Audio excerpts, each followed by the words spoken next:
খুকি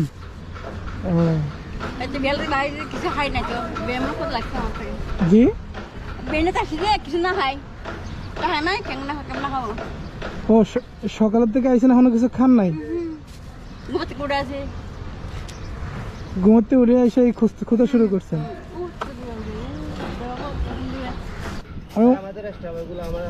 আর সমস্যা না, আমি ওনাকে কিছু করতেছি না, ভয় নাই, মানে সমস্যা নাই। আচ্ছা শুনেন শুনেন শুনুন, ওনারা মনে করতেছে আমি আপনার মনে হয় ডাক দিতেছি বা এরকম কিছু না। আমরা ফটো মানুষ আমরা না, আমি এদিক দিয়ে 2-3 বার গেছি তো আপনি অনেকক্ষণ ধরে দেখলাম কি জানি খুঁজতেছেন, এই জন্য। বালু জামা কাছে বল বসে ও বালু খাও এই প্রতিদিন এই কাজ করেন? ময়লা কে ময়লা আমরা বসে গিয়ে বালু খাও বালি খাও জামা করে বল বসে পরে এগুলা আবার উঠিয়ে নিয়ে যায়।